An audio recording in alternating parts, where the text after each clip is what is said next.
So very first up, we got the minigun, and our very first overclock is a little more oomph. A little more oomph is a clean overclock, gives you 1 more damage per shot, as well as it gives you a faster spin up.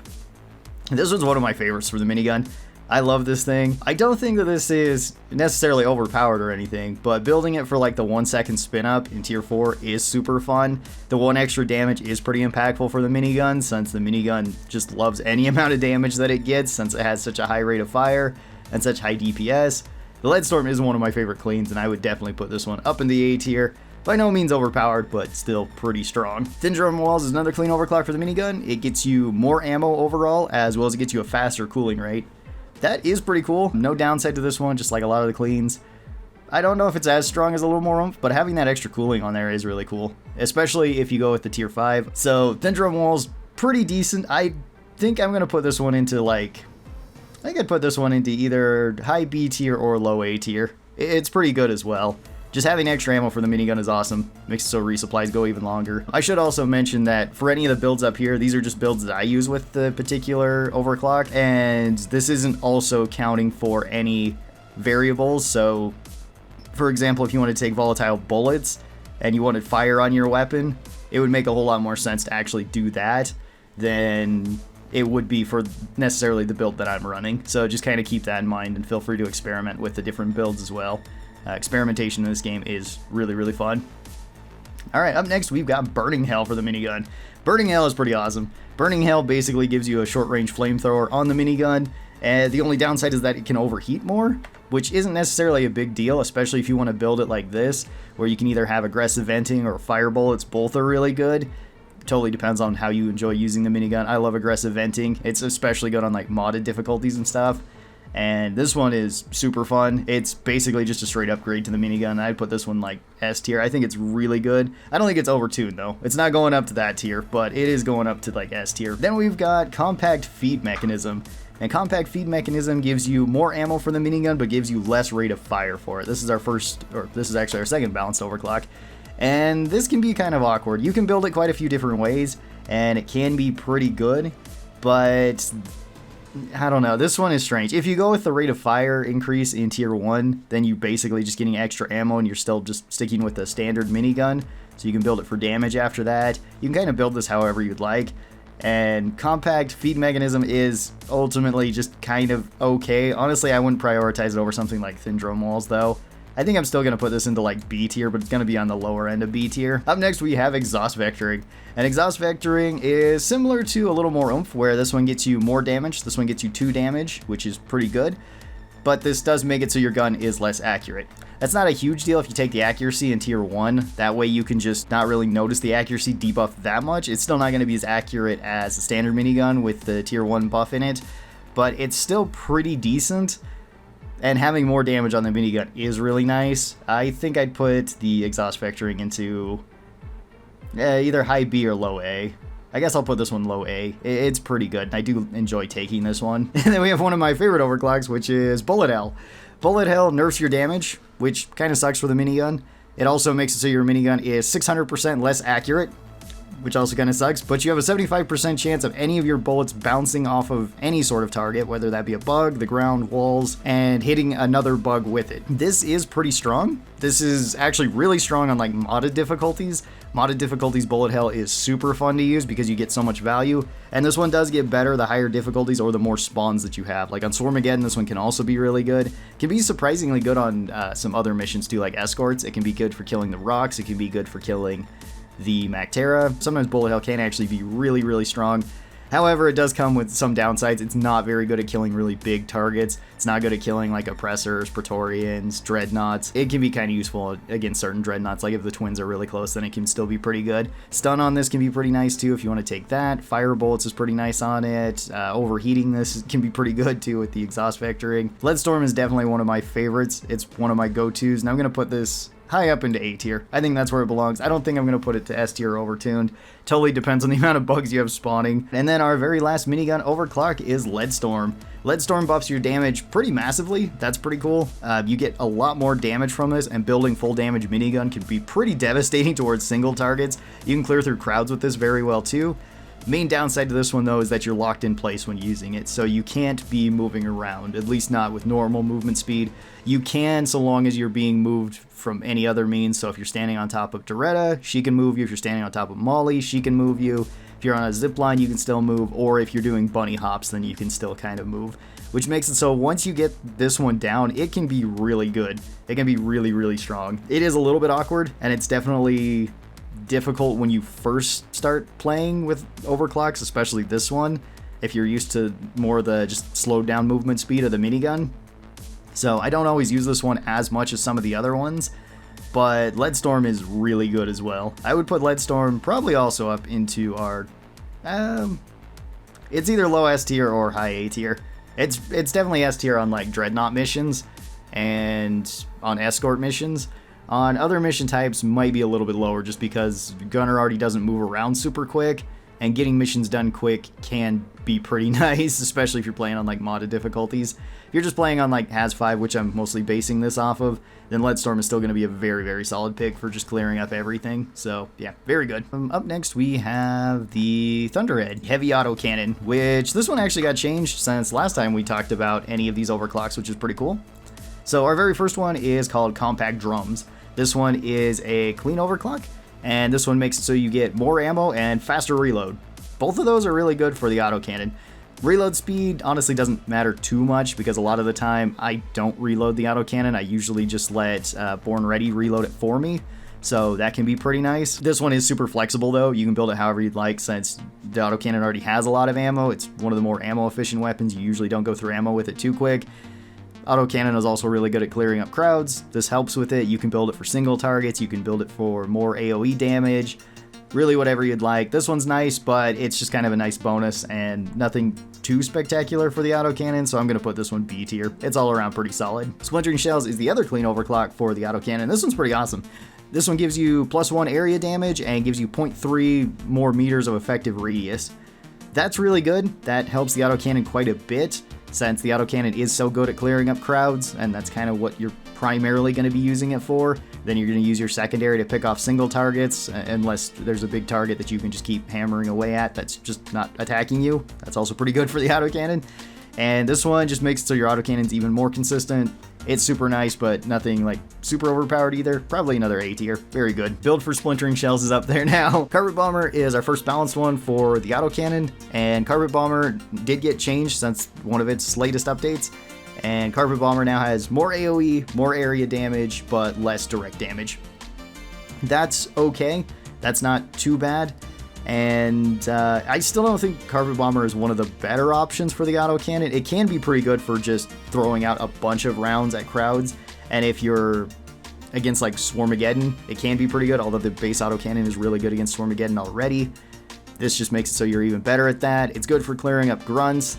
It's still not way great at dealing with big single targets though. It doesn't kill things like Oppressors, Praetorians, Dreadnoughts super fast. It's not terrible by any means though either, so I think I'm going to put Carpet Bomber still probably into like B tier. I think it's still pretty decent.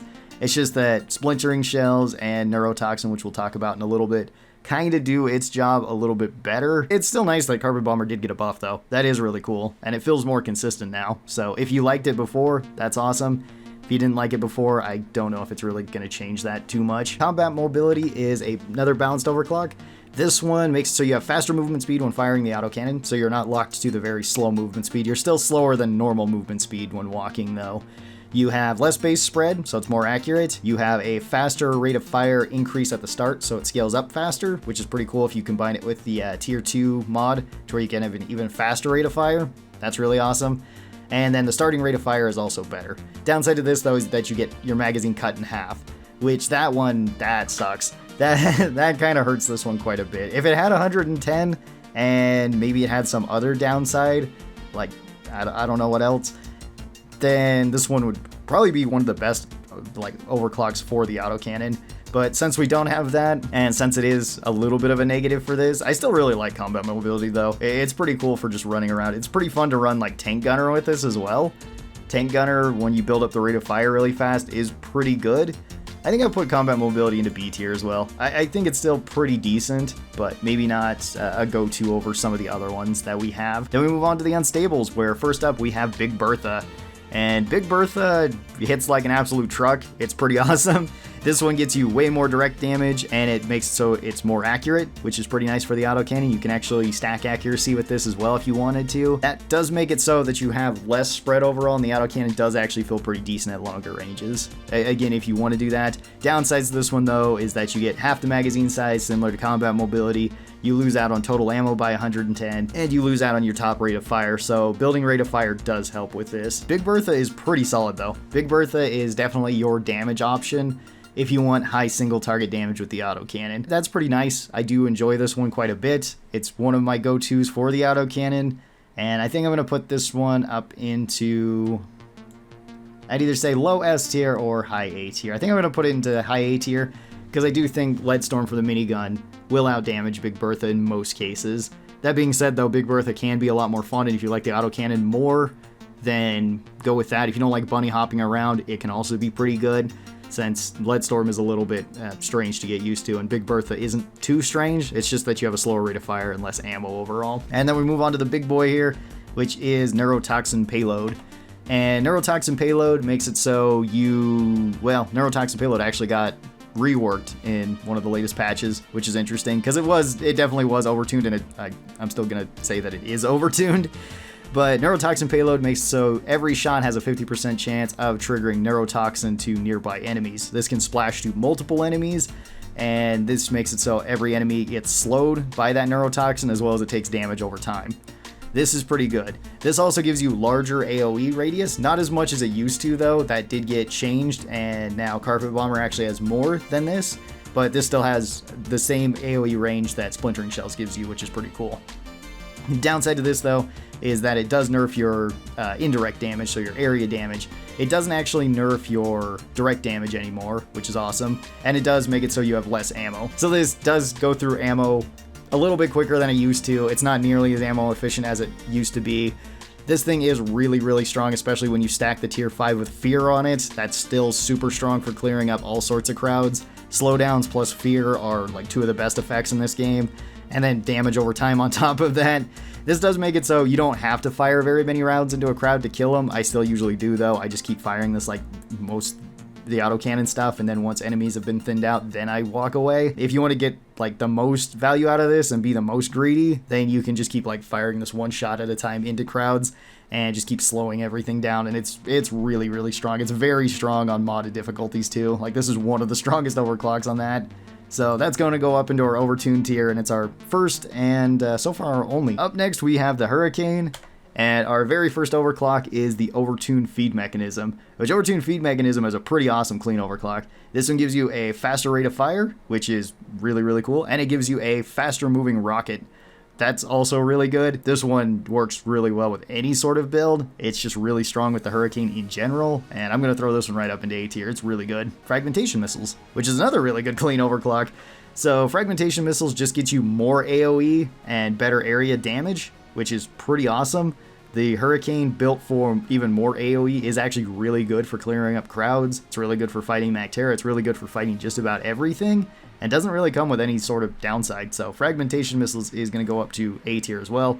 It's also another very good clean overclock. Up next we have Plasma Burster Missiles, and Plasma Burster Missiles did get changed, which is pretty awesome. Plasma Burster Missiles now have much better tracking than they did previously. They technically got nerfed on escort missions because now they can no longer one-shot flying rocks, but that doesn't really matter since they clear them up still really fast, and they're much better for clearing up crowds. They're really strong on single target missions like Dreadnought missions.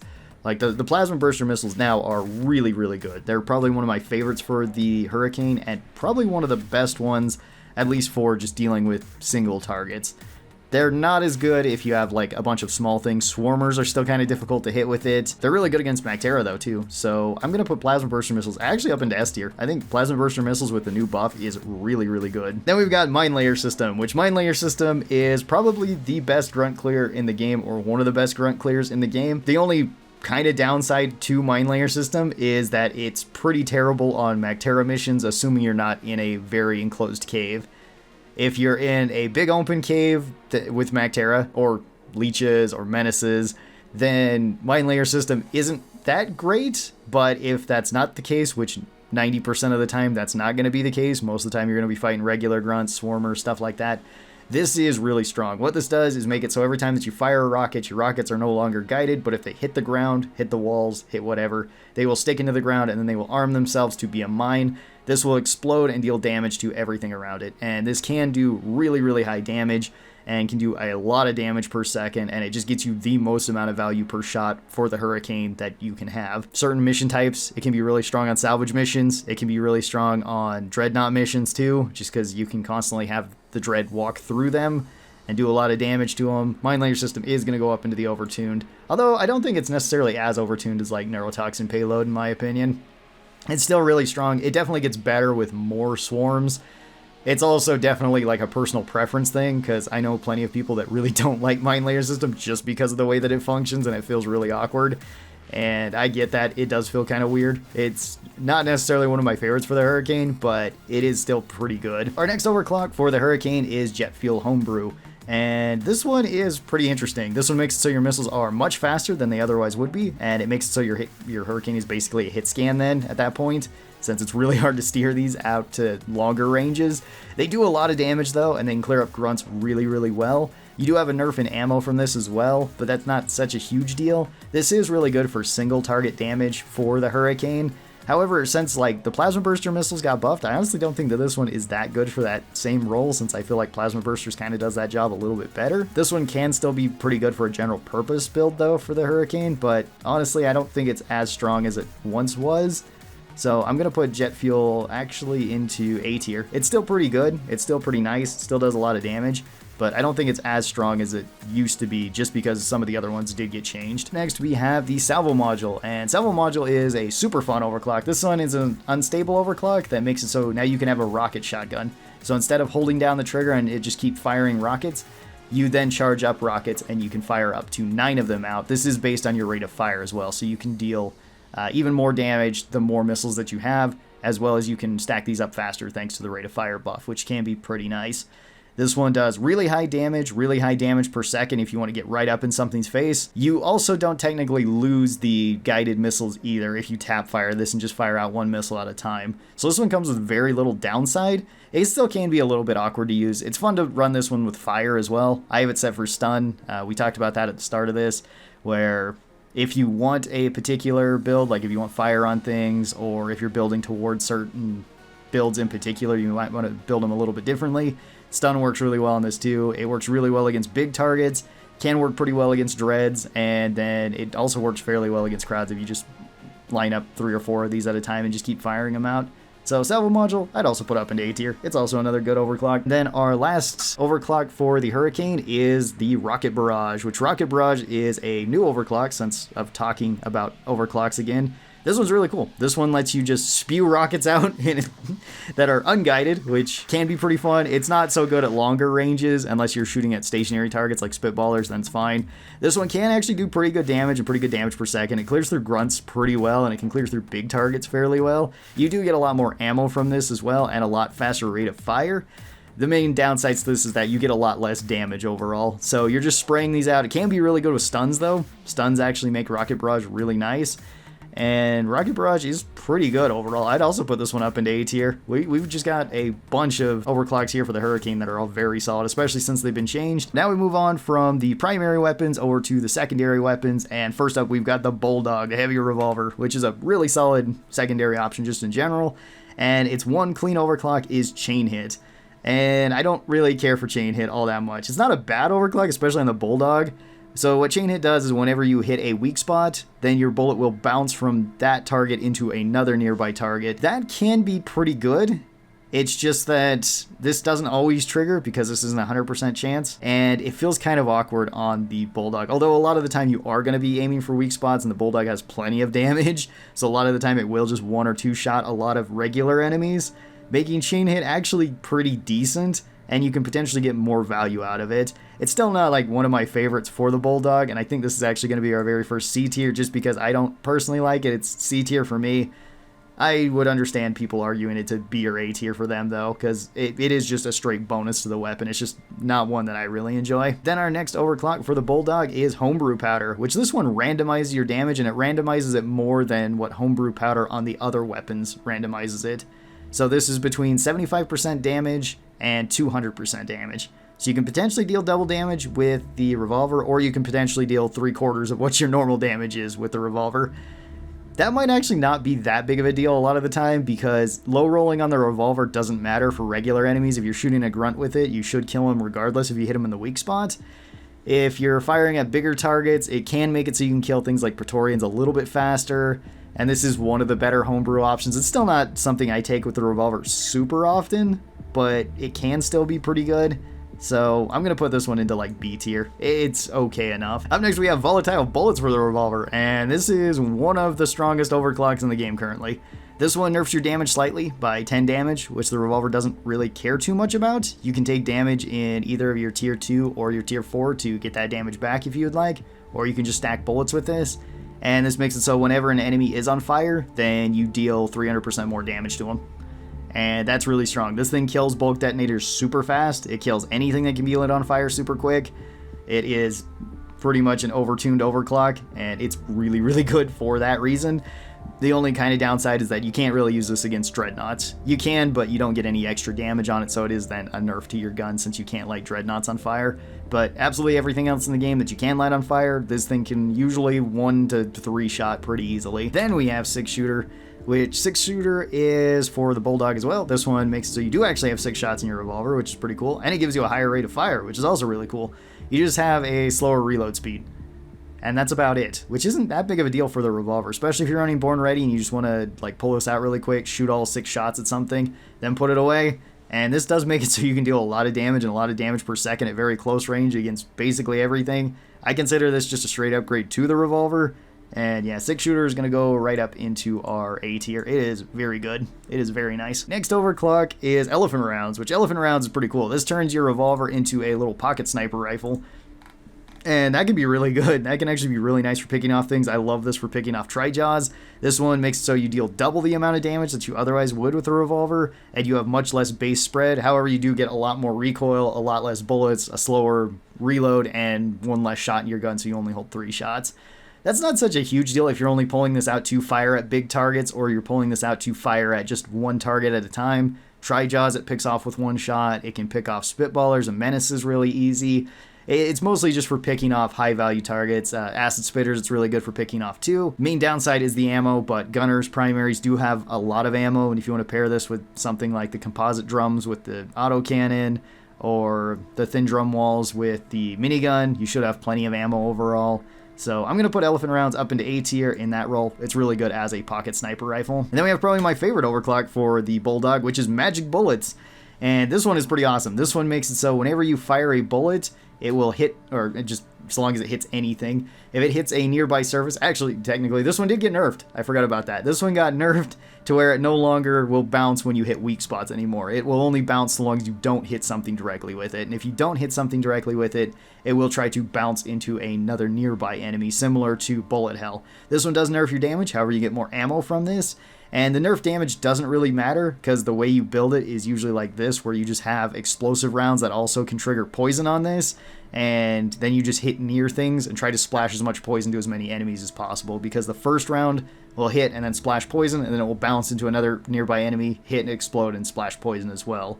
And that makes it really, really strong for crowd control. It's really good against crowds, and it's very much a turn your brain off type of thing with this. It's really good. I really like magic bullets. I'm going to put this one up into S tier. I don't think it's like overtuned like volatile bullets is.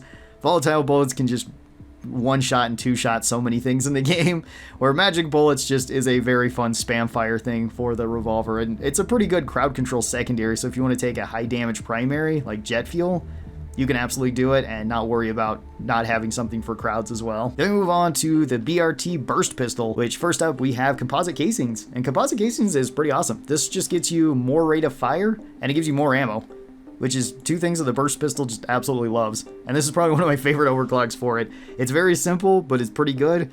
Burst Pistol is already pretty decent at longer ranges. It's fairly accurate, at least the way that I build it. It's pretty accurate at longer ranges, good for picking off stuff, good to just run around and use as my secondary, and I like taking it with like a more AoE primary. So I'm going to put this one up into A tier. I think it's pretty good. Then we've got Full Chamber Seal, which is kind of one of the more disappointing overclocks in the game currently. At least in my opinion, where Full Chamber Seal gives you a slightly faster reload and gives you slightly more damage. And by slightly, I mean 1 more damage per bullet, which is just not that much, and it doesn't hit any breakpoints. It is technically nicer, and if you take the reload speed with this, you do have a really quick reload if you want to do that. That's pretty awesome. But yeah, full chamber still I'm going to put into C tier. I think it's one of the weaker overclocks, and I wish it would get kind of like overhauled, mostly because we have 3 damage overclocks for the burst pistol. And whenever you have multiple of the same type of overclock, like 3 damage overclocks, there's always going to be 1 or 2 of them that just don't compete with the other 1 or 2. Then we've got compact mags next. And compact mags is also really cool. This gets you more ammo overall for the burst pistol, which is really nice. The burst pistol could use some extra ammo, but it does nerf your rate of fire and it does nerf your reload speed. Luckily, in tier 2, you can take bonuses for either one of these, depending on which you want more, faster reloads or better rate of fire.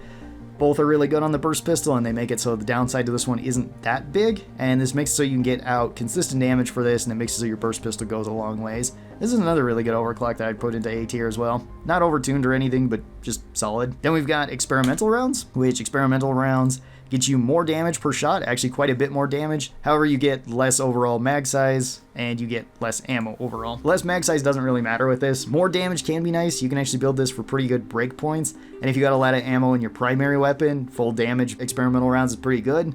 Otherwise, going with ammo with it does make it feel a little bit more consistent, especially against big enemies.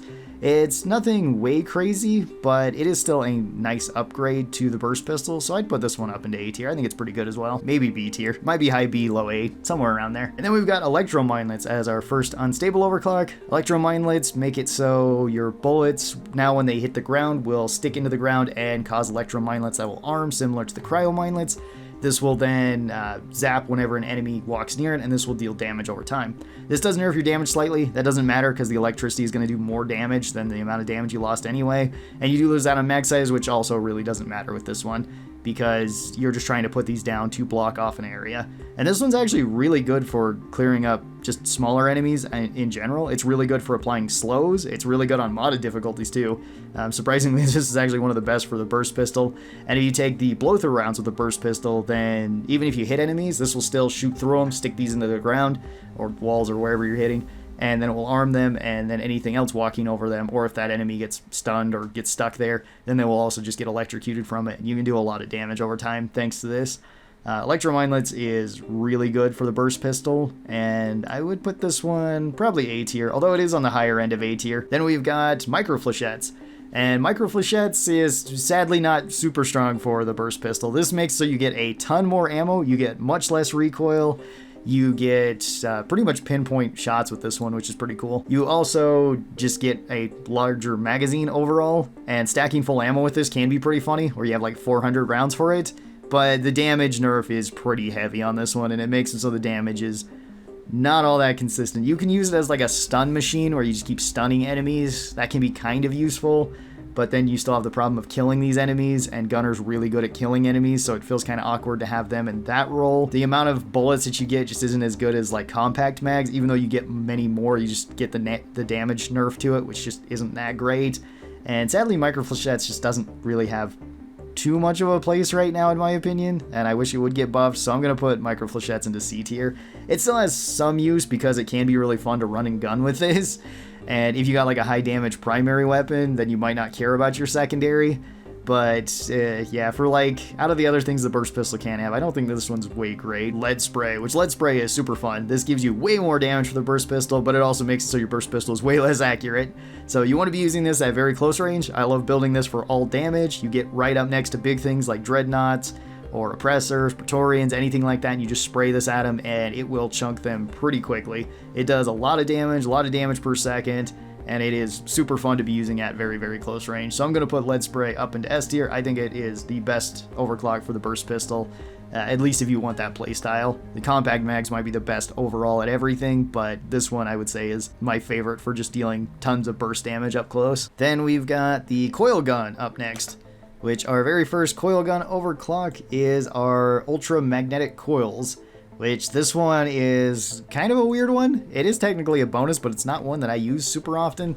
This one gets you a longer trail duration, and it makes it so your trail radius is also bigger than it normally would be. Those are nice. If you like that for the Coilgun, this one is a bonus, but it's not one that I really prioritize, so I'm going to put this one into B tier. I think it's perfectly fine. It's just a bonus to the weapon. Then our second clean overclock for the Coilgun is Reatomizer, and this one is a very weird overclock and kind of always has been a weird overclock, although I do kind of like it because it is so weird. This makes it so whenever you fire through a target, if that target is affected by a status effect, then you can transfer that status effect to another enemy that you also shoot through. So you have to line up at least 2 targets. Hopefully you can line up more targets with this to hit more things so that you can trigger more effects on them. This is kind of awkward to do though, because there's not a whole lot of effects that you really want to spread to enemies that you can't already do very easily with Gunner. Like with Poison, you can already do that very easy with the Autocannon with Neurotoxin Payload. You can also do it really easy with Magic Bullets. And if you want to do Fire, then Hellfire for the Coilgun also exists, and it's kind of better for that. You also already have Electricity by default on the Coilgun, at least if you pick that in Tier 5, so you can just punch through multiple targets that way. So Reatomizer is in a really awkward spot that it doesn't really have too much of a place right now. Usually it has the most places when it's bugged, and you can transfer other effects onto other enemies. Like you could transfer the elite status effect from other enemies onto Steve. And that was pretty cool when that happened, but that's actually happened twice. But both those times it got nerfed. So Reatomizer is going to go to C tier. It's kind of an awkward thing to use in the first place. It is really fun though, so it does have that going for it. Up next we have Backfeeding Module, and this one got changed recently, which is pretty awesome. So this one gives you a whole lot more ammo for the Coilgun, which is really cool. But it now no longer nerfs your damage, but it does nerf your trail duration from this. So you can't deal the damage over time that you otherwise would, but your direct damage isn't affected by this as much. That's a really nice buff to Backfeeding Module. I actually really like this. The trail duration I didn't really care for in the first place. It's kind of cool to have a little bit more damage over time, and that can make it so you hit certain breakpoints on certain enemies if you want to build it a certain way. But I've mostly just been using this as like a pocket sniper, where I just pull it out, charge it up, fire it through walls to hit leeches, or through big targets to hit them just really hard and likely stun them with this. And that's mostly what I'm going for, and it's really good for that. So this one I would actually say got buffed quite a bit, and I'd put it up into A tier. I think it's really good. Then we've got the Mole, and Mole is pretty awesome. Mole makes it so you deal more damage the more surfaces you punch through and then hit an enemy, which this one can stack damage incredibly high. It can actually be the highest out of anything in the game because there's no real limit to the surfaces that you can punch through. So if you punch through like 20 surfaces, you can one-shot a lot of things with this, and it can be really fun. It's usually not super practical to do that though, and this does come with the downside of a slower charge speed. Not a huge deal, especially if you just ping targets. If you ping something like an Oppressor or a Dreadnought, then you can just fire through whatever the nearest wall is or floor or whatever it might be to hit this and deal a little bit more extra damage, which can be pretty good, especially if you can get through like 2 or 3 walls. Usually I would just say shoot it through 1 or 2 and you're getting the bonus. You're also not getting any downside in terms of damage for this from the standard Coilgun. So even if you can't punch through walls right away, it's still going to hit things pretty hard, and it's really, really strong on Dreadnought missions. I'm going to put Mole up into S tier. I don't think it's overtuned, because you still have to go through the process of setting it up or the process of actively using it by getting things in your way. It is still really strong though when you do get those opportunities to use it and punch through multiple surfaces. Alright, next one is Hellfire, and Hellfire actually got nerfed recently, which is kind of surprising. Hellfire is one of the best crowd control options in the game. It is very strong even after it got nerfed. So this one has actually been nerfed a couple of times now because it doesn't build up heat as fast as it used to, or it doesn't linger as long as it used to, so you can't build up heat as efficiently with it, although it still kills turrets super easy. It's really good for killing crowds. You can wipe out an entire crowd of grunts just with 1 shot from this, which is pretty crazy. Downsides to this though is that you get less ammo overall, which that does kind of suck. It also charges slower, and it has less trail duration than it used to. So all of those are kind of downsides to this, but it's still a really, really strong overclock, and it's definitely overtuned on like modded difficulties and on higher difficulties where there's more things to fight. On lower difficulties, I wouldn't say it's overtuned at all, just because there's not as many things that you can shoot with this, and then the nerfs feel pretty appropriate for it. It's just that once you are playing with tons and tons of bugs on there, even on Has 5 where you can have tons of bugs on the screen, just firing 1 shot from this just across the line of bugs where they're coming, you can wipe out all of them, which is pretty crazy. So I would still say Hellfire is overtuned. I'm going to put it on like the lower end of that, even after it got nerfed. Then we have Triple Tech Chambers, which also recently got changed, and it actually got buffed, which is pretty cool. Triple Tech Chambers used to be like the most overpowered overclock in the game when it was bugged, and it gave you 50% damage reduction for the entire match. But It's no longer bugged, so it's not as strong as it used to be. This is still pretty good though. This one allows you to fire up to 3 shots from your coil gun in quick succession. These have to be within 1 second from one another, so you can fire 1 shot and then fire the other 2 shots. The other 2 shots don't have any pin, so you can't punch through the ground with them like you can with the first shot. So just keep that in mind. But those second 2 shots did get buffed recently from doing 50% damage to doing 75% damage, and they didn't have any more cost associated with them.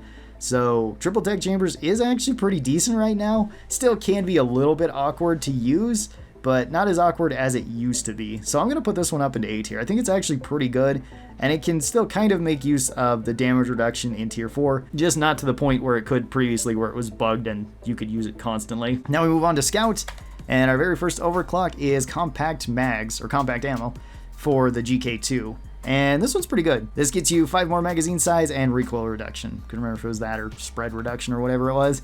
This is nice. This is a bonus to the GK2. GK2 loves this. Since the GK2 got reworked, it's been really nice. I'd put this one into B tier. It's a nice bonus. And then we've got gas rerouting. Gas rerouting gives us more rate of fire and a faster reload speed. This one is super fun to stack the reload speed in tier 1 with, and then you have a super fast recoil, or you have a super fast reload with the GK2. Extra rate of fire for the GK2 is always good. This one is a clean, so it's pretty flexible on however the heck you want to build it. I would put this one also like B tier. I think it's pretty good for the GK2. And then we've got homebrew powder. This one randomizes your damage, similar to the homebrew powder that we talked about with the revolver. This one is between 80% and 140%. So you can do more damage, and statistically you will do more damage per shot, and since the GK2's damage got changed, at least in mod form, you don't have to worry about low rolling this anymore, and you don't have to worry about just building all damage for it.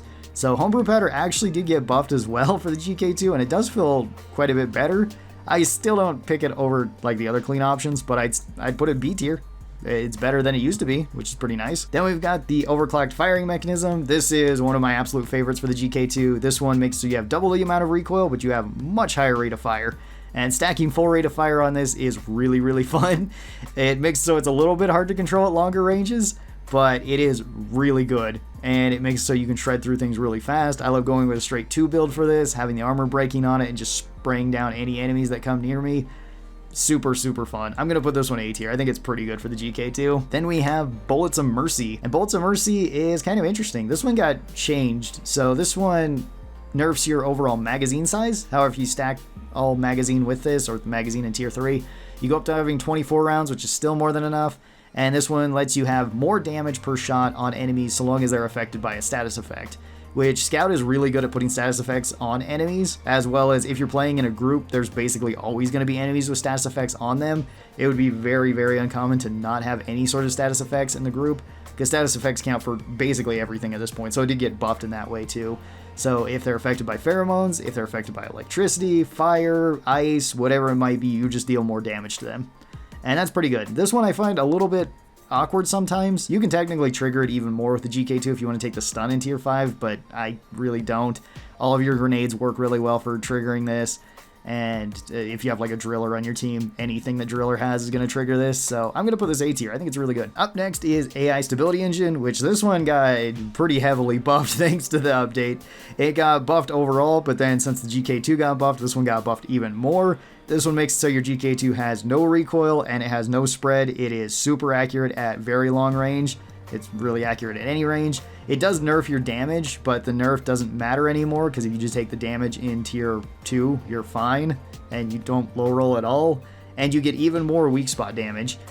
AI Stability Engine is probably the best GK2 overclock right now, and I would put this one up into S tier. It is very, very nice to use. And then we have Electrifying Reload, or Electric Reload. This one is pretty interesting because this one technically sort of got buffed. It got changed a little bit too with updates. So what this one does is whenever you shoot an enemy, you stick a detonator inside of them, and then when you go to reload your gun, this will trigger and electrocute them. This will slow them down as well as it deals damage over time, and it can actually do a lot of damage over time. This does nerf your overall ammo, which kind of sucks, but that doesn't really matter because you get a lot of value from this, and if you want to spread out damage, you can pretty easily with this one, so that is nice. It still feels a little bit awkward to use against big single targets like dreadnoughts. You'll still be able to zap them, but it doesn't feel as good as like when you're just spraying this into crowds, where then it can feel pretty decent. I think I'm going to put Electrifying Reload into It's either A or B tier. I think B tier for me personally. I don't use it a whole lot, but I understand some people really liking it and arguing it to A tier. Actually, I have a question. Does Bullets of Mercy get increased towards enemies if more status effects on it? No, it doesn't scale more. So long as they're affected by one or all the status effects, it'd be the same amount of damage bonus that you get regardless. I guess technically you would get more because if something's frozen, you're dealing extra damage to it, but that's just from the frozen status effect and not from Bullets of Mercy. Then we've got the M1000 Classic overclocks, and our very first one is not Minimal Clips, it's Hoverclock. Hoverclock is a super fun overclock that makes it so if you use your focus shot while you're in midair with the M1000, you start to float. So you can reduce fall damage from this. You can also reset this so long as you get a kill with the M1000 while you're floating. It doesn't actually change anything for the M1000, and the base M1000 is quite good. So if you just don't want to fall as much, or if you want to float around, this one could be pretty nice. I like it. I honestly don't know where to put it though. Maybe I'll put it into B tier because it's not super necessary or anything. I think there's better overclocks for this, and something like Special Powder can be a little bit better. But it's still a super fun overclock to actually be running, and it's definitely like S tier in terms of fun. And then we have Minimal Clips, which is another clean overclock, which is really good. This one makes it so you have faster reloads with the M1000, which is pretty good, and you also have more ammo than you otherwise would.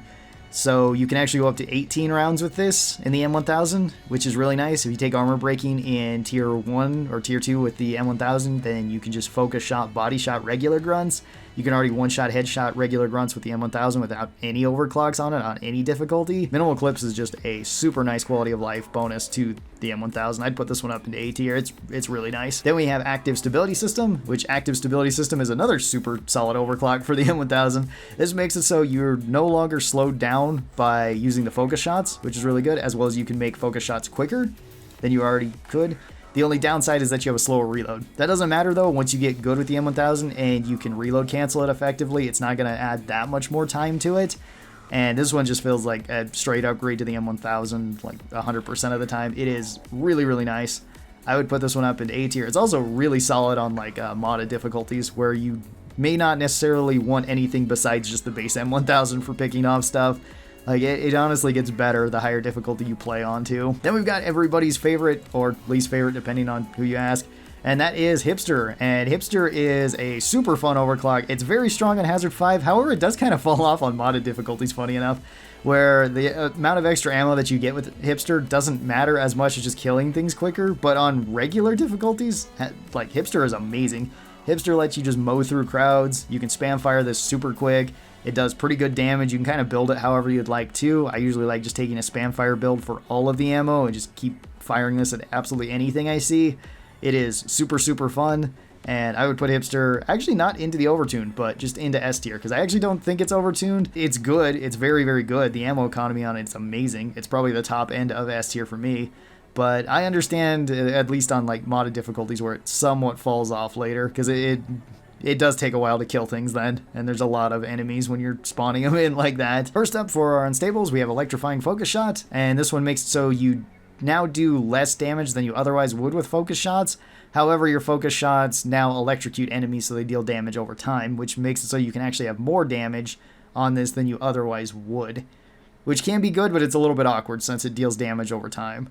Electric Focus Shot is not really one of my favorites for the M1000, but it can be pretty decent, and I would put this one actually into B tier for me personally.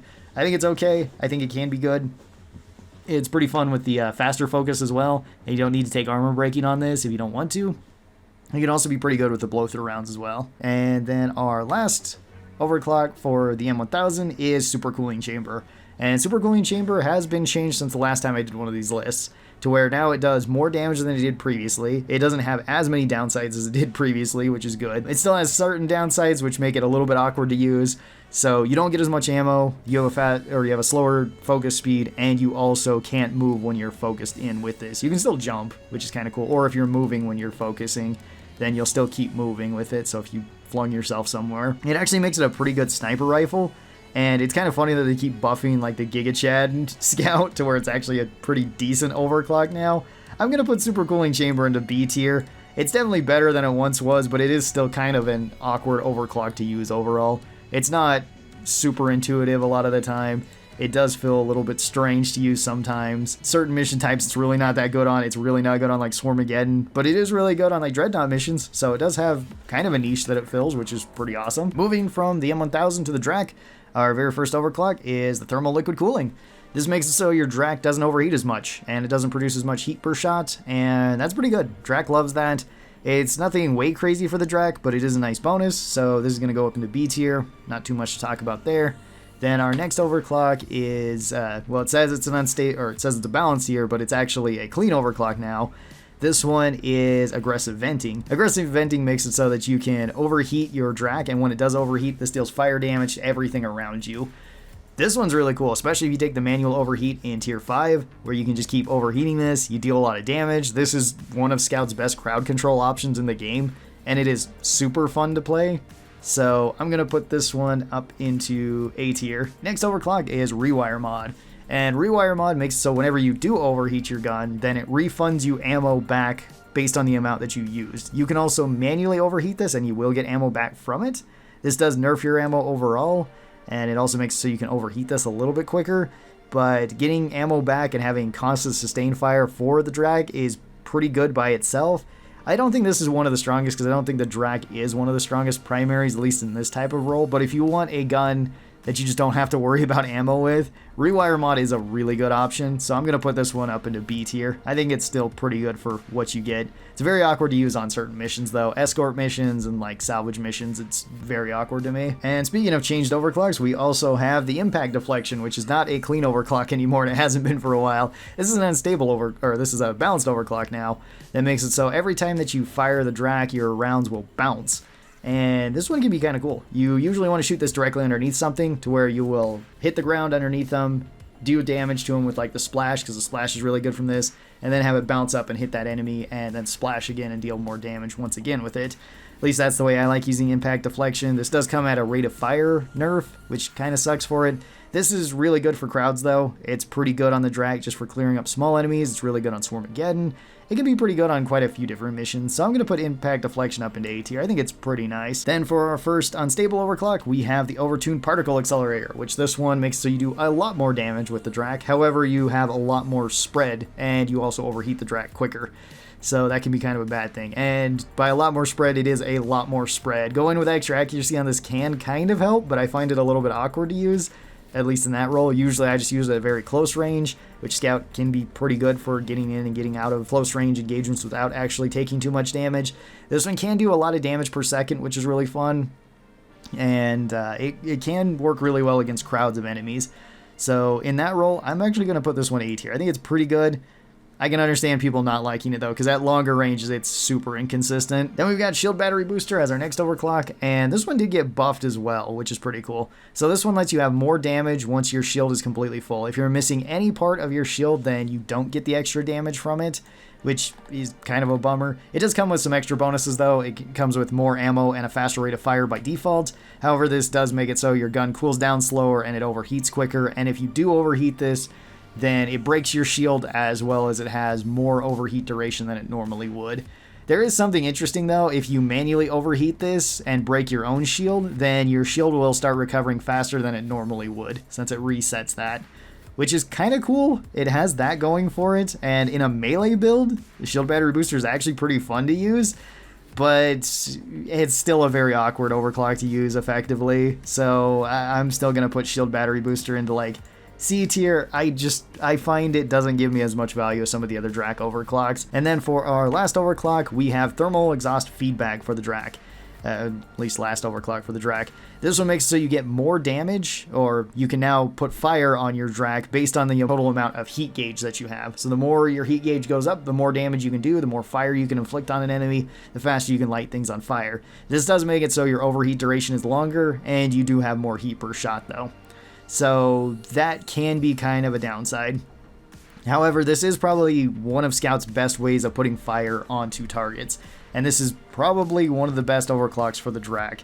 So I'm going to put this one on the very low end of S tier, maybe high A tier, because something like aggressive venting I actually use more often than this, but this one is pretty good for that particular role. which can be really good in team settings, especially if you're building around like volatile bullets. That can actually be super nice. First up for the Boomstick, we've got compact shells, and compact shells gives you more ammo and a faster reload. That's pretty nice for the Boomstick. It's not anything way crazy, but it is a solid B tier. Nice clean overclock. Then we've got special powder, probably one of the craziest clean overclocks in the game, and a really, really fun one. This one makes it so whenever you jump in the air and fire your shotgun, you get flung in the opposite direction. And this is by far one of the most fun overclocks in the game. It does give you a ton of mobility too, which actually makes it pretty good. And this one I'm actually going to throw up into our overtuned tier. I don't know if it's actually technically overtuned because I've seen plenty of scouts kill themselves inadvertently with this. It's really fun to build all ammo with this too, so you can just use it more often. And it's really good for like breaking your falls and everything. It just kind of fits a really fun role. It also doesn't nerf the shotgun in any way. So the shotgun still is really good for clearing up big things and clearing up swarms. And then for our last clean overclock for the Boomstick, we've got stuff shells, which gives you one more pellet and one more damage. And this one's nice too. This one just gets you more consistent damage with the Boomstick. This one technically, I guess, sort of got nerfed just because some of the other overclocks got buffed. It's not as strong as it used to be, but it's still pretty good. This one used to just be a straight upgrade over double barrel, but luckily double barrel got reworked entirely, and now it's actually really good. So I'm going to put stuffed shells into B tier. I still think it's quite nice. Then we have our one balanced overclock for the Boomstick, which is shape shells. And shape shells did get buffed too recently. It got buffed with its reticle getting better and its spread pattern getting better, so it's even more accurate than it previously was. And it did get buffed not too long ago too by not having the pellet nerf but having an ammo nerf. And the ammo nerf doesn't really matter that much with it, and it makes it so it's actually really consistent at hitting things at long range pretty effectively. So I'd put the shape shells into A tier. I think it's actually a pretty decent overclock right now. Then we've got our unstable overclocks for the Boomstick, with jumbo shells being our first one, and jumbo shells are just super solid. Gives you more damage, gives you a slightly longer reload, which doesn't matter for the Boomstick, and it makes it so you have less ammo overall, but the amount of damage you get is pretty insane. You can do a lot of burst damage with jumbo shells. It's super nice. Jumbo shells I would put up into S tier. I think it's one of the best secondary options for scout, because you can just switch to this, blow something apart like a Praetorian, and then switch back to your primary weapon and let either the shotgun reload itself thanks to the tier 5, or Born Ready reload it, and then you just have it for like that option of clearing off crowds or clearing off big things super quick. Then our last overclock, which did get changed, is double barrel, and double barrel is way better than it used to be. So double barrel for the Boomstick used to just be an awful overclock. It was just a straight downgrade to the Boomstick since you had to fire out both barrels every time. You still have to do that with the new double barrel, but it is so much better now because now the shockwave of the double barrel actually gets a lot more damage. You can stack even more damage with this. You don't get as heavily penalized for taking this one either in terms of ammo, because you can clear off things super good. This is one of Scout's best crowd clear options, because you just fire this into a group of enemies very close up. It's very good with the IFG grenade in combination, since you can slow everything down and then just clear them out. It does make it so your shotgun has more spread, but you're firing out twice the amount of pellets too. And that shockwave is good enough for just clearing off grunt groups.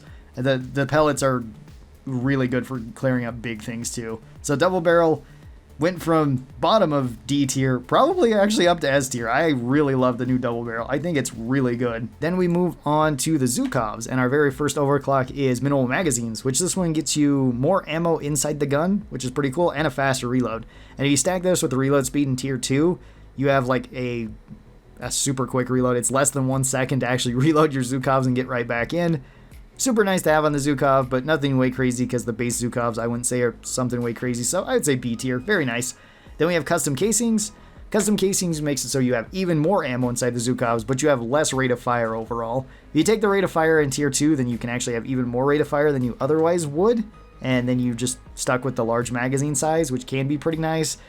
It's, again, another decent overclock, but nothing way crazy. I'd put this one into B tier as well. It's perfectly fine. Cryo Minelets as our next overclock, and Cryo Minelets is pretty cool. Cryo Minelets work similar to Electro Minelets, like we talked about with Gunner, except for these ones are ice. This does nerf your damage, but it makes it so anytime that you shoot this into the ground, it sticks a Cryo Minelet there, and then enemies walk across, it can trigger that, and it can freeze multiple enemies, or freeze just one enemy, depending on how you use it. You can also take blow-through rounds with this and punch through targets. It makes it really good for crowd control. It's not really the best for dealing with big targets like bulk detonators. You can't freeze them super quick, so it is a little bit awkward there. but still really, really nice overclock, and I would put this one up into A tier. I think it's really good. We have embedded detonators for the Zhukovs, which is our next overclock, and this one's really cool too. Embedded detonators makes it so you can stick the detonators into enemies. This does nerf your damage and nerf your ammo heavily. Damage doesn't matter because most of your damage is going to come from the explosions then.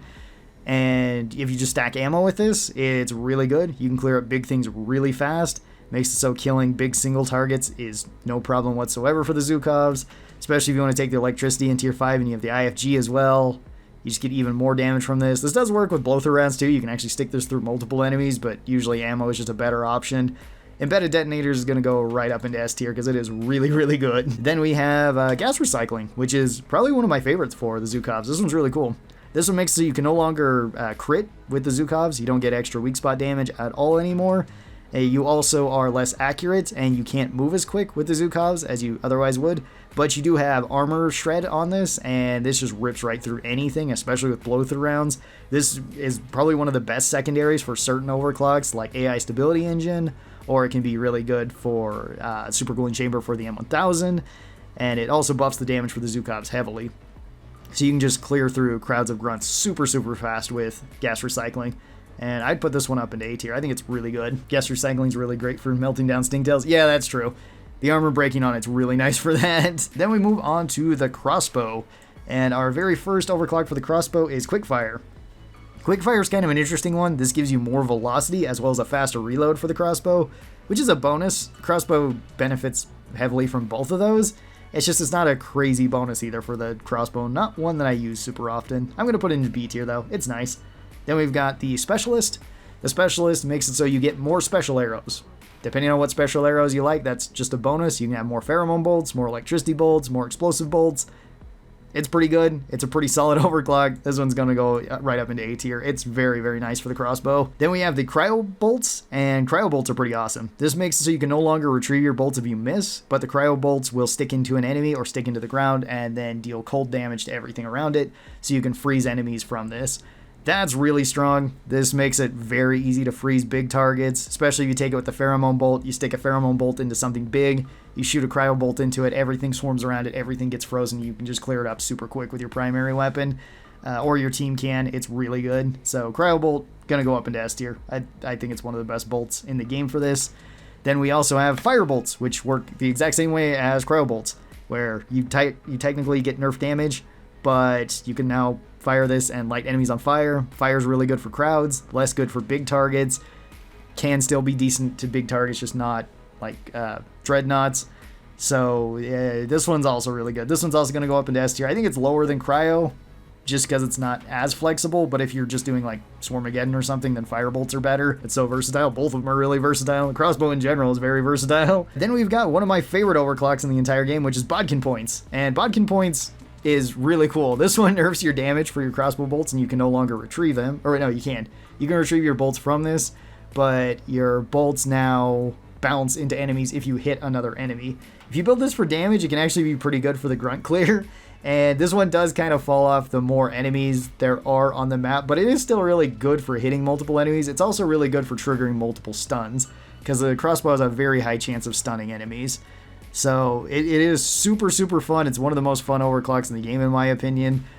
Maybe not one of the strongest, though, and I'd put the Bodkin Points into A tier. I have noticed on like modded difficulties, though, Bodkin Points kind of fall off, to where there's just so many bugs, and just killing like 3 at a time isn't as good as killing more enemies per shot with something like the Fire Bolt or the Ice Bolt. And then our last Scout overclock is the Trifork Volley. This is also for the crossbow, and this lets you fire out 3 bolts at the same time. These do less damage, but you have more of them than you normally would.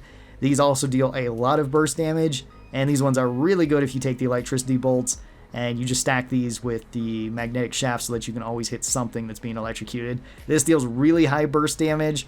It's very similar to something like jumbo shells or embedded detonators, and it's really good. Like I said, if you stack the electricity bolts on something, you can slow it down. Then you fire this into it, deal massive damage to it, and repeat. It does get a little bit more awkward at longer ranges, though, if you don't have the electricity bolts already stuck into something and you're just trying to hit, because these will spread out further. So close range is definitely your friend with this one. I'm still going to put the Trifork Volley up into A tier, though. I don't think it's quite as good as jumbo shells or embedded detonators for like the same type of job that they're doing, but it is still really fun. And if you really like the crossbow, if you really want to take electricity bolts or pheromone bolts, I mean, those already have a lot of value in and of themselves, so I could totally understand wanting to pick this over the other options. Very good. Moving on to Driller. And our very first overclock that we got is lighter tanks for the Crisper, which is probably one of the most basic overclocks in the game, which just gives you more fuel for the flamethrower. Cool. That's good for the flamethrower. It's an A tier. Flamethrower loves ammo. Flamethrower has a bunch of ammo. Flamethrower is like the one weapon that I kind of have a problem with overclocks. Not in terms of them being bad, because they're all actually quite good. It's just that they're all very basic, and I wish that we would get some other ones. I say this like every time I do a tier list or every time I talk about the flamethrower, is that it's very basic. It's very good, but it's very basic. And then we have Sticky Additive, which is our other clean overclock. This one makes it so sticky fuels last a little bit longer, and they do a little bit more damage while they're on the ground, which is pretty good. If you want to build more sticky fuel, then this one is a nice bonus. It's just that this one does get outcompeted by like sticky fuel. So Sticky Additive, I would say, is a B tier as well. It's perfectly fine. It's a nice overclock, but nothing too crazy. Then we've got Compact Feed Valves, which is a very good balanced overclock. This one makes it so you have slightly shorter range, but that doesn't matter if you take the range add-on in tier 1, then you're fine. You actually have even longer range. You have a larger tank size with this, and you just have more ammo with it overall. This one's really good and probably one of the best for the flamethrower, just overall at everything. And if you just want something very solid, then this one is a really, really good option.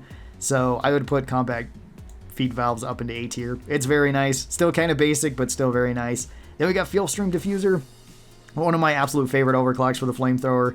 And one that does kind of change the way the flamethrower works, because you have even longer reach with the flamethrower. You have less flow rate, which doesn't really matter with the flamethrower. It just makes it so you're going to go through ammo slower, and you won't have quite as much DPS on direct fire, but you can build up heat with this really quick. This one is really good for taking out turrets. You can burn turrets on the ceiling. It's super fun to take this with all range and have 20 meters of flame reach.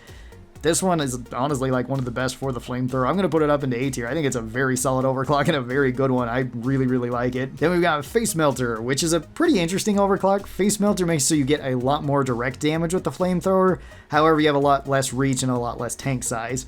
So you can run through ammo with this kind of quick. It only works at very close range, which can be kind of bad because enemies can hit you in return.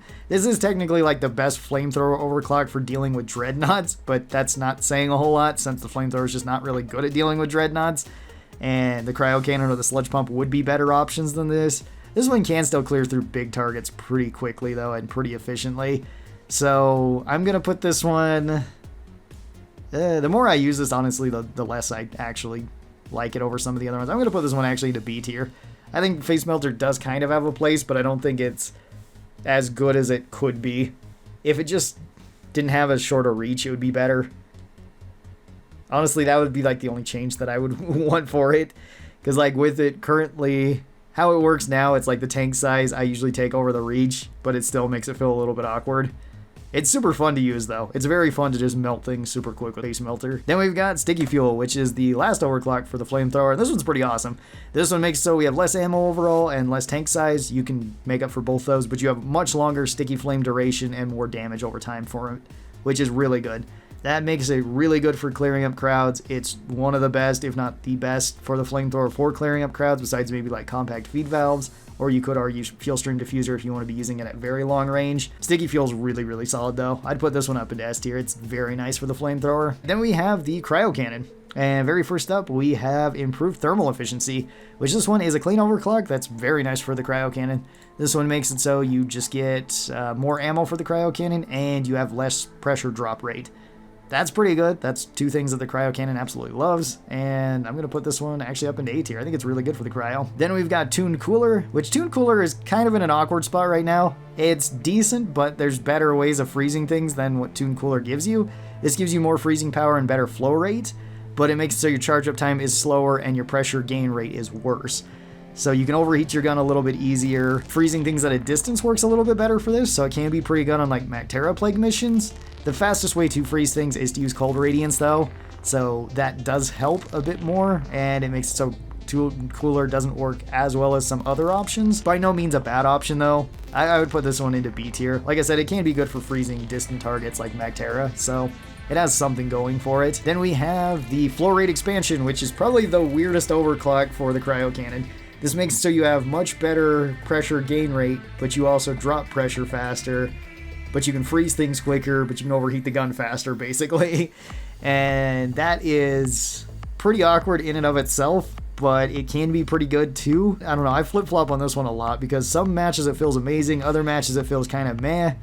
It's decent overall, but it's probably the weakest of the Cryocannon overclocks, and I'd put this one into C tier. It's fine, but not way crazy. Then we have Ice Spear, which Ice Spear is pretty cool. Ice Spear makes it so if you hit your reload button, you'll charge up an Ice Spear and fire this out. This does really high damage on hit. You can actually one-shot like even the twins with this, which is pretty funny. If you combine this with Blistering Necrosis, you put a blister on them and then you shoot it, and it can one-shot a lot of stuff that way. It's difficult to do, but you can do it. You can also freeze enemies and fire this. You just have to get the timing down right so that you can freeze something and then shoot the Ice Spear into them and deal really high damage. When you do fire the Ice Spear, it does make it so your gun has to overheat for another second before it starts to repressurize, but it doesn't actually come with any other downsides than that. So if you build it for all ammo, it's not bad at all. I'd put Ice Spear up into A tier. I think it's pretty good, especially if you want to snipe off like menaces. It's one of your best for doing that because it can one-shot them if you hit them in the weak spot. Then we have Ice Storm. Ice Storm is a pretty awesome overclock. This is basically Face Melter but for the Cryocannon, which I think is a lot better for the Cryocannon because ice just can do more damage. This makes it so it takes longer to freeze enemies than it otherwise would, but it does make it so that when they are frozen, you deal double damage, and this also doubles your base damage. So you can do up to 4 times the amount of damage to enemies that are frozen, which is really cool. And this also goes for like the damage overclock in tier 4, where that gives you more damage and that makes it so the base damage is even higher since it's getting doubled and then doubled again. Cryocannon Ice Storm, really, really good. I would put this one up in A tier. I think it's really awesome. The main downside though is that you can run through ammo with it fairly quick, and it does nerf your ammo. And then our last overclock for the Cryocannon is Snowball, which this one did get changed. This one now has Lingering Cold on it, which is pretty cool. You use this one the same way you use Ice Spear, so you hit your reload, this charges up a snowball, it fires out, takes up some of your ammo. The ammo actually got better too, so it no longer takes up 35 of your ammo anymore. It only takes up 25, which is really good. You can use it even more often. This does nerf your overall ammo though, which is kind of annoying. And then when the snowball hits, it can freeze all enemies around it, and it can also do Lingering Frost. So it will still continue to freeze enemies so long as they stand there, which they more than likely will. It's really good against Magterra. It's probably like S tier on a Magterra Plague mission, because you can just one-shot an entire crowd of them. On regular missions, though, I would say this one's A tier. I think it's pretty good overall. Up next, we've got the Sludge Pump overclocks. And our very first one is the Hydrogen Ion Additive, and this one I can't really tell if it's doing anything more for the Sludge Pump. It's technically a bonus to the Sludge Pump, but I don't notice it very much. More damage is nice, so B tier. Then we've got AG Mixture. AG Mixture is one of my favorites for the Sludge Pump. It is so much fun to take this with the extra velocity. This one makes it so your Sludge Pump no longer is affected by gravity in the same way. So you can potentially fire this further than you otherwise would, and you can aim it a lot more straight. This isn't necessarily overpowered or anything for the Sludge Pump, but it does make it feel just very consistent at any range, and that's super nice, so I'm going to put this into B tier as well. Another nice overclock. Volatile Impact Mixture is awesome for the Sludge Pump. This lets you have much more consistent damage with the Sludge Pump on regular shots, and that's kind of all you need with it. It's really good for killing Dreadnoughts, it's really good for killing regular Grunts, makes it so just standard shots from the Sludge Pump are very effective. And yeah, I'm going to put this one up into S tier. I love this thing. It's really good. I wouldn't say it's overtuned like some of these other ones, but it's just very solid all the way around. And then we've got Disperser Compound, which is another very, very solid overclock for the Sludge Pump, which makes it so that you can have more AoE, just everything for the Sludge Pump. So if you want more AoE, more slowdowns, more damage over time, more area covered, fire on top of this worked really well with it. It's fantastic for just clearing up things that way, and I would also put this one right up into S tier with our Volatile Impact Mixture. These two are like the two that I use the most for the Sludge Pump, and they are very, very good. Then we've got Goo Bomber Special next. Goo Bomber Special is kind of a weird one. This one can be kind of fun. You charge up your shot and it fires out like how the Goo Bombers fly over and spit down their goo. It can cover an area. This one can be pretty good on like holdout missions, like black box missions. It can be really good on escort missions where you can just keep putting this behind you and have enemies walk through it. It can be pretty decent with fire on it. It is going to be kind of awkward to use in a lot of situations though, and if this hits something directly, then it basically just stops. So you want to be shooting this over something and then potentially landing on something else. That's usually the best way to use it, and that does make it a little bit weird to use, but I'm going to put Goo Bomber Special up into B tier. I think it still has some niche use to it, so that's kind of nice. And then we've got Sludge Blast, which Sludge Blast kind of technically got buffed, I think, since the last time we talked about this. It no longer has as bad ammo economy as it used to. It does really high burst damage. It's really good for clearing up oppressors, and it's really good for dreadnoughts. It can also just be super fun to use. On the charge shot, it fires out a shotgun shot. On regular shots, it's still the same. You do have a nerf in ammo, which kind of sucks for this, but I do like this one a lot, and on certain missions, it can be pretty good. Other missions, it's kind of okay. I think I'm going to put Sludge Blast up into A tier because it does shine really well. Dreadnought missions and on rival presence, or not necessarily rival presence missions, but industrial sabotage missions.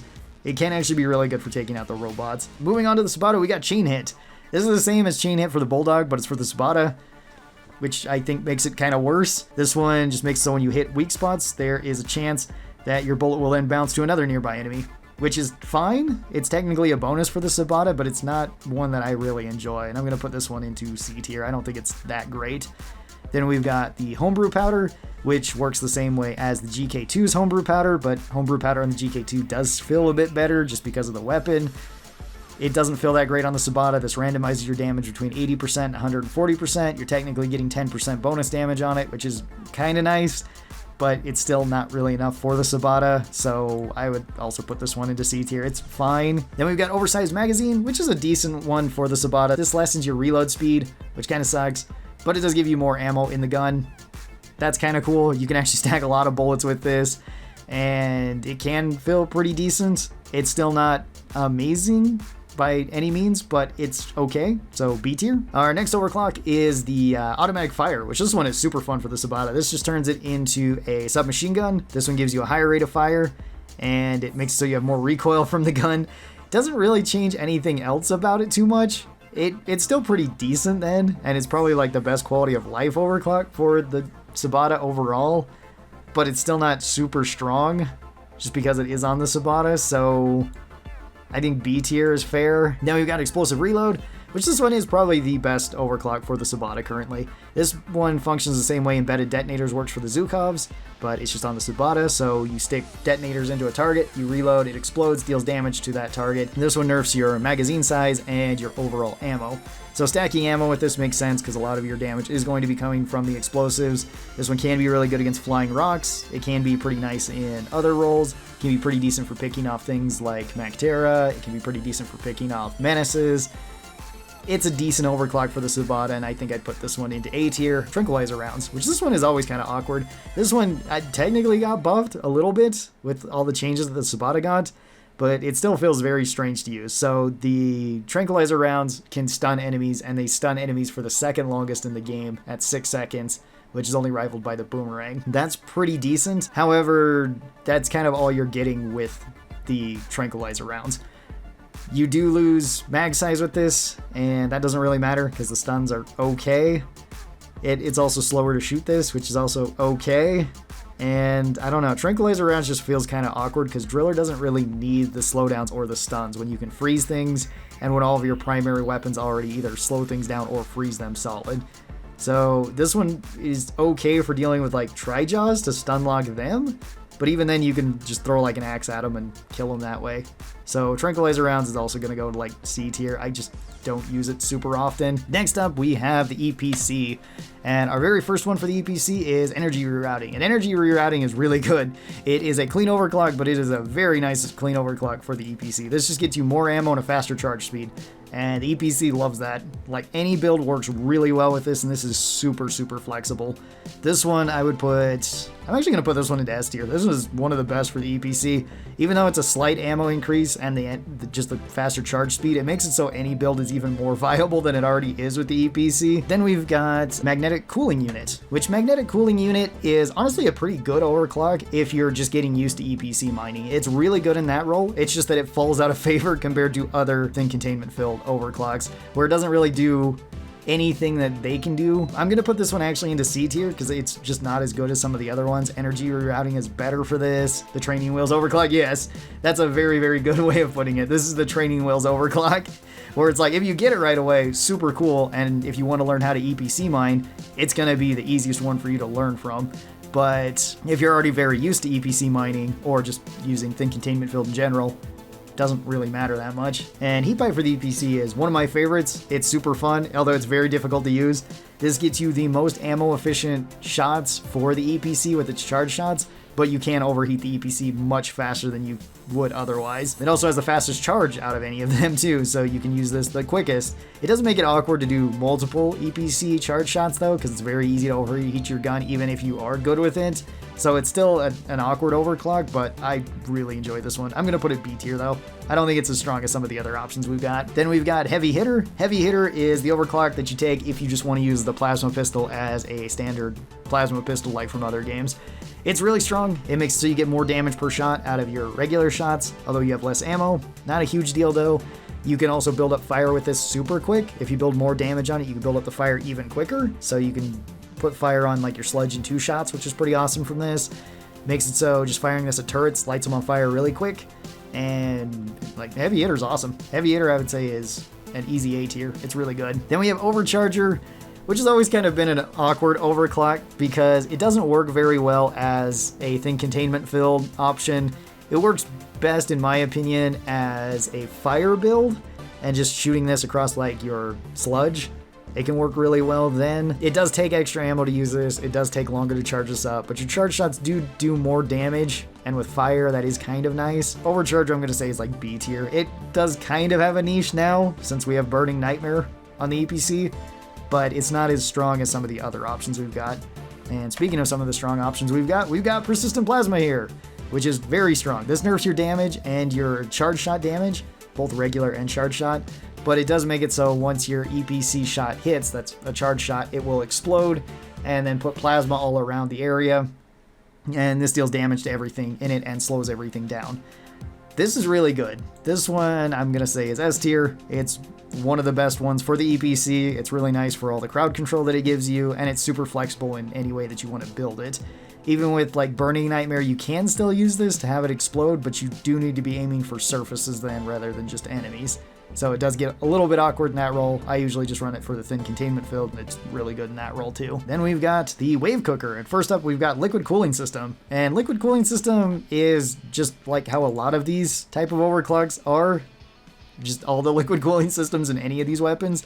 They're a nice quality of life bonus to the weapon, but don't change it very much at all. This one makes so you have less heat generation, better cooling rate, less overheat duration. Cool, that's nice.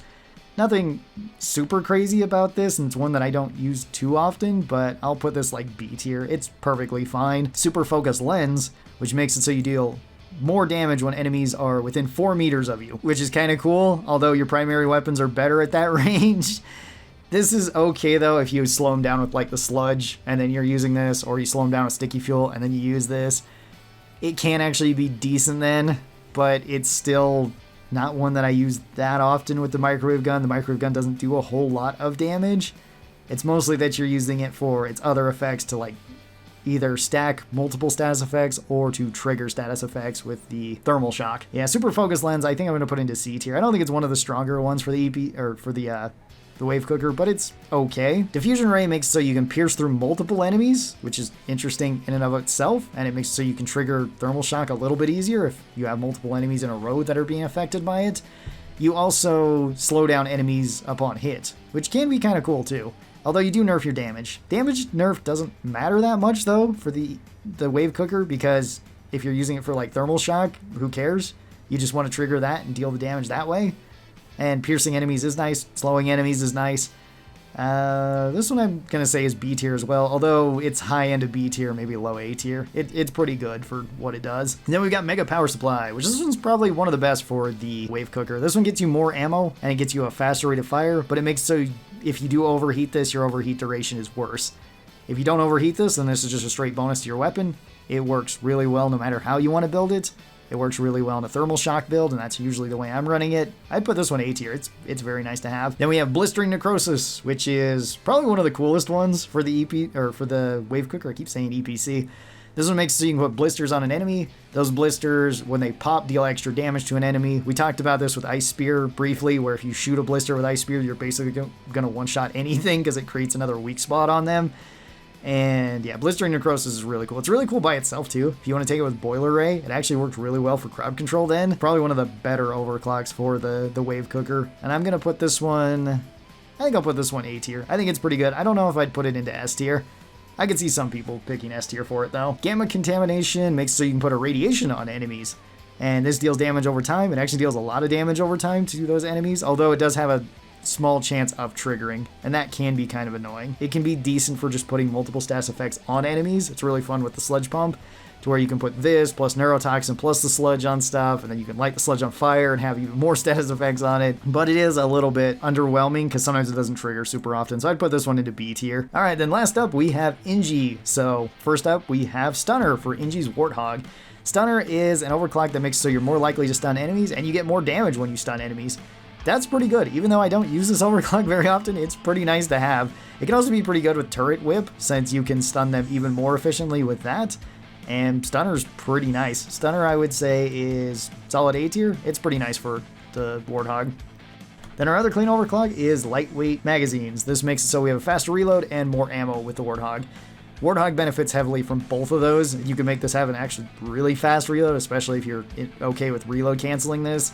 Makes it so the Warthog just feels even more consistent than it already is. So another A tier, very good.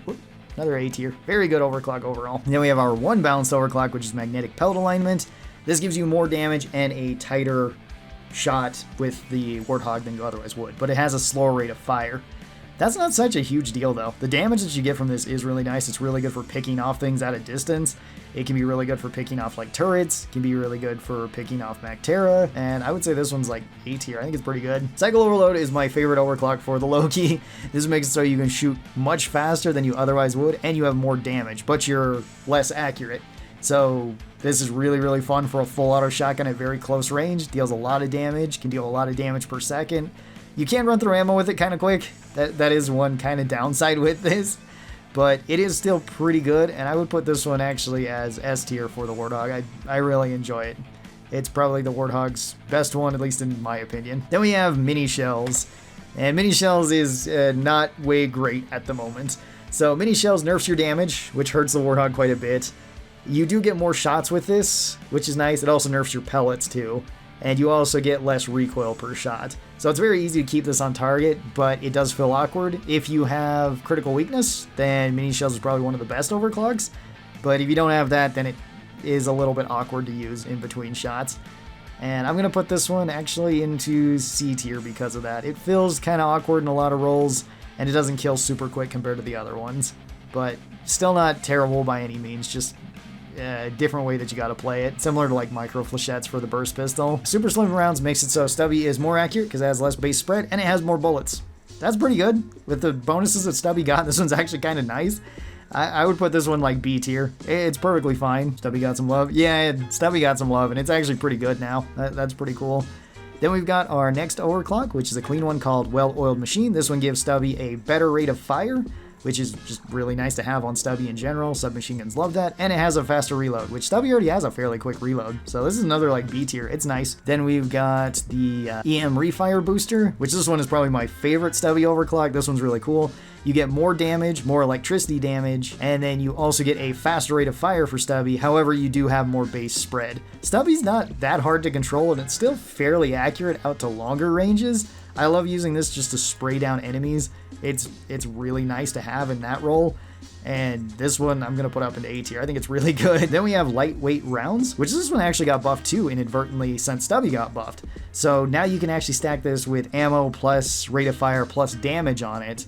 And you're not really nerfing Stubby all that much because of that. And you still get a lot more bullets than you otherwise would. So this one is actually much better than it used to be. This one is probably one of Stubby's worst, and it still might not be necessarily one of Stubby's best, but I'm going to put this one B tier. I think it's actually really nice now that it has been changed from the latest patch, and especially since it got like armor breaking, that makes it feel pretty consistent too. If you want to take this as like a secondary with something like Fat Boy, It's actually not really a meme anymore, and it's pretty decent. Then we move on to Turret Arc, which Turret Arc got buffed heavily in the last patch, which is pretty cool.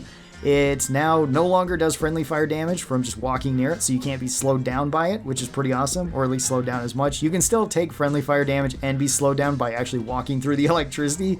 That's not such a huge deal, and it's really cool that Turret Arc got some love. It's still going to be kind of an awkward overclock to use, because the electricity itself does slow down bugs quite a bit. It does deal a lot of damage, but it does take setup time, and it takes positioning. This works better with multiple turrets. On a good day, I would say this one's like A tier, because if you have multiple turrets, it's really easy to set this up.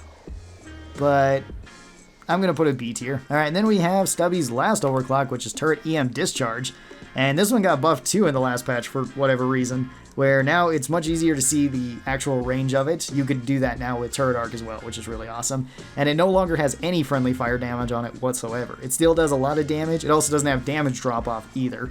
So no matter how far away you are from the turret, at least how far the bugs are, you'll still do the same amount of damage. This is really, really strong for any holdout mission. It's really strong on escorts. It's really strong on black boxes. It's really strong on salvage missions.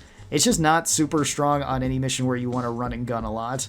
And that's why I'm going to put it into S tier, and why I don't think it's quite overtuned, but it's very close to being overtuned, because it is very, very good. And it could be overtuned on those type of missions where it really excels at. All right, moving on to the Loki, we have Armor Breaking Module. And Armor Breaking Module makes it so once you're fully locked onto a target, you get max armor breaking on the Loki, which is good. That's definitely a bonus. I'm going to put this B tier. It's not one that I use super frequently, but it is just a straight upgrade to the weapon. Our other clean overclock is called Eraser. This makes it so we can have more targets onto an enemy, and we have slightly more ammo than we otherwise would. Another B tier. This one's nice for the Loki, but it's nothing way crazy either. Then we have Seeker Rounds, which Seeker Rounds makes it so you basically have wall hacks plus aimbot, but a slower rate of fire. So you have consistent damage across everything, which can be pretty cool, but it does make the Loki feel a little bit awkward at sometimes. It's not super good for killing crowds. It's really good against dreadnoughts, and it's pretty nice for those type of missions. It can also be really good if you have already set up a defense, where you can keep peeking out, lock onto stuff, walk behind walls, and be completely safe as you just keep shooting them. So Seeker Rounds I'm going to put up into A tier. I think it's pretty decent, and it can be good in those roles, but it can be a little bit awkward to use. Then we have Explosive Chemical Rounds, which Explosive Chemical Rounds is really strong. You just build this like a burst fire rifle, and every third shot triggers an explosion, dealing damage to all nearby enemies. This does nerf your ammo, but that doesn't matter, because you get so much damage just from every third shot. And this explosion hits multiple enemies, it breaks armor, it fears things. It's really, really good. It's one of the best overclocks in the game, and I would put this one up into our overtuned tier, because it is a bit overtuned in a lot of ways. It is very strong. The only, I guess, issue is that you can't stack a bunch of ammo with the Loki, but other than that, so long as you have ammo, it's really good. Executioner is another really, really good overclock. This one makes it so you have slightly less lock-ons that you can have, as well as you have slightly less ammo overall, which doesn't really matter, but you get 50% more damage whenever you're hitting weak spots with the Loki. That is really strong and kills everything really, really fast. This is another one of the best overclocks for Inji's primary weapons. I don't know if I'd put it into overtune, because honestly I don't think that it is so much, since at least you have to kind of work for it.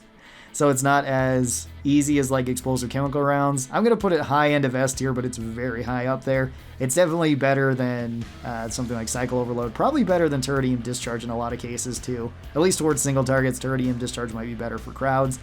But yeah, very, very good overclock as well. Very high up there. Our very last one for the Loki is the Neuro Lasso. And this one is a weird overclock. This makes it so for every lock-on that you put on an enemy, you then slow them down by a certain percentage. These lock-ons can't last forever though, they will eventually expire. You don't technically need to shoot this though. This one's actually pretty decent if you put the fear on it, since you can slow things down, fear them away, keep slowing them down. It can be really good in a team setting, and in a team setting it kind of has a use.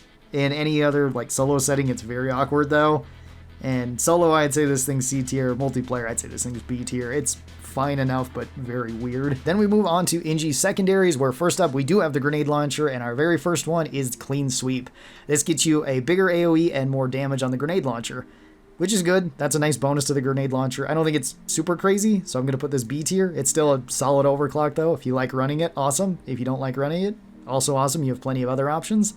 Then we've got Pack Rat, which is tied for the Flamethrower's overclock as being the most basic overclock in the game, where you get 2 more rounds for it. That's another B tier. It's nice, but it's not super crazy or anything like that. Then we have composite rounds, or compact rounds. This one makes it so you have even more ammo than you otherwise would with the grenade launcher, but you lose damage on it. This is like another B tier. This one's fine. It's good for clearing up crowds. It's less good against big targets, but the grenade launcher already isn't way great at dealing with big targets compared to its other secondary options, or Inji's other secondary options like the breach cutter and the shard diffractor. Then we've got RJ250. And this one is a super fun overclock to run around with. You nerf your damage, but now you can bounce yourself and bounce teammates with RJ250. You get a lot more grenades from this. It's still really good at clearing up crowds, because crowds' regular grunts can burn to death thanks to the fire mod on it, so that's pretty good. It doesn't do very well against big single targets though, so you're mostly using this for mobility, and then you're going to use your primary for a lot of single target damage. So I'm going to move RJ up into the S tier. It is very fun. I don't think it's the overtuned one. I don't think it's as overtuned as like Special Powder or as good as Special Powder, even though I don't know if I've seen more scouts die from this or more Injis die from this. Hard to say. Then we have Fat Boy. Fat Boy is an awesome overclock that lets you fire out nukes. This is your launcher that you just fire at anything. It blows up. It does tons of damage towards crowds. It's not way great against single targets. You also don't have very many shots with this. Even if you build full ammo with your nukes, you're running out very quickly, so it's kind of awkward to use. You can use it for mining, funny enough, and that's actually not a terrible way to use it in a lot of cases, but you do need a primary weapon that's fairly ammo efficient to run with this. Otherwise, you run through ammo really, really quick with it, or you need like discounted resupplies. If you're doing that, or you find just tons of nitra, then Fat Boy can be really good. Most of the time, you're just going to use this, see a horde, fire it at the horde, delete the horde, continue on. And like, even though this isn't necessarily the most practical, I'm still going to throw it up into the S tier because it's just so much fun to use, and it's so good for the crowd clear. You could probably argue like RJ could potentially clear up the same crowd just as quickly, but it doesn't have the nukes and everything, and the visuals of it is just so much fun. And then our last overclock for the grenade launcher is Hyperpropellant, which Hyperpropellant is pretty cool too. This turns your grenade launcher into a sniper rifle, and this is really strong for taking out big single targets. It's really good for taking out dreadnoughts, really good for taking out detonators, really good for taking out menaces. Anything with a lot of health, you can just point this at it, basically delete it or chunk it out to a lot of damage. This one also converts your damage type, interestingly enough. So if you put fire on this, it actually doesn't nerf your damage. You just get fire on top of this, so you can one-shot turrets with it. This one is basically your sniper rifle for Inji, and on like has 5. Whoop, this one is going right up into S tier. It is also really, really good. It does kind of fall off more if you're playing modded difficulties, because it's just not good for picking off things, and then your primary has to do more work for that. It can be fine if you have like oppressors or praetorians on you. Then we move on to the breach cutter. And the very first one for the breach cutter is pretty awesome. This is lightweight cases. This gets you more ammo with the breach cutter and a faster reload. Reload doesn't matter, but more ammo for the breach cutter is pretty awesome. Base breach cutter is already super strong. So this one I would also put up into S tier. It's really good. It's one of the best clean overclocks in the game. Even if it is just a basic ammo upgrade, it's for the breach cutter though, which just makes so you can delete even more things with it. Really, really good. Then we've got roll control, which got changed recently, and roll control is super, super fun right now. So now roll control can actually be steered wherever you want it to go. It always spins now, but steering it is super fun. You can cut through multiple enemies with this. You can weave it back through hordes. You can put it with like the plasma trail on this, and it can kind of work as a wall of plasma to clear up things like swarmers or jellyfish. That's pretty cool. I like the way that they changed roll control, but I'm gonna put it into B tier. I don't think it's overpowered or anything. It is super, super fun though. I think it's much better than it used to be, where before I still enjoyed it, but this way it's much better. Next overclock, stronger plasma current for the breach cutter. This one makes it so every shot from the breach cutter has a better lifetime on it, as well as it deals more damage. That's really nice for the breach cutter. Makes it so you can kill big things even quicker. Breach cutter already kills crowds really nice anyway, so I'm gonna put this one A tier. I think it's pretty good. Especially if you want to take it on like Dreadnought mission, then it's really nice. Return to Sender is the magic trick overclock where you can fire the breach cutter and then you can recall your breach cutter shot back to you. So you can potentially deal double the amount of damage to enemies, but this also cuts your ammo down by quite a bit. So it's kind of a weird one and not one that I use super often. I'd put this one like B tier. It's pretty good, but only in certain situations. Then we've got high voltage crossover, which technically got buffed slightly to where now this does still nerf your overall mag size with the breach cutter, but whenever you hit an enemy, you put electricity on them, and the electricity lingers a little bit longer than it did previously. That's okay. That's fine. It's still not one that I take with a breach cutter super often, so I'd put it B tier. It's decent, but nothing way crazy. Then we've got Spinning Death. This one got buffed not too long ago too, where you got more ammo with it. What this one does, you fire out a blender from your breach cutter, it spins around, chops everything up, deals damage to everything that walks through it. It can be pretty good in certain situations. It's actually pretty fun to take with like Neuro Lasso, and it's good for cutting off choke points, but it does make it so your breach cutter range is even more limited than it already is. So I'm going to put this one B tier. And then our last overclock for the breach cutter is Inferno. This makes it so every shot now does less damage, but lights things on fire, which is really good. That actually makes it so you can clear up things really quick. The only downside is this isn't really good against like dreadnoughts, but that's about it. Everything else you'll clear up super quick, and the nerf in damage doesn't matter that much because the fire is going to make up for that really, really fast. So I'm going to put this one actually up into S tier. It's really nice. And then for our final weapon, we've got the Shard Diffractor, where we have efficiency tweaks, which just gets you more ammo for the Shard Diffractor and like no downside for it. It's really nice. Shard Diffractor with this is really good. Shard Diffractor for me already feels like the minigun, so it's really nice just to spray this at enemies, and it works really well against basically any enemy type. Definitely like a good overclock. It's probably A or B tier. Then we have the Automated Beam Controller. This one's kind of an awkward one for me. I don't use it that often, and it feels a little bit strange to me, but it's okay. This one makes it so you have more ammo, and you can also recharge this faster.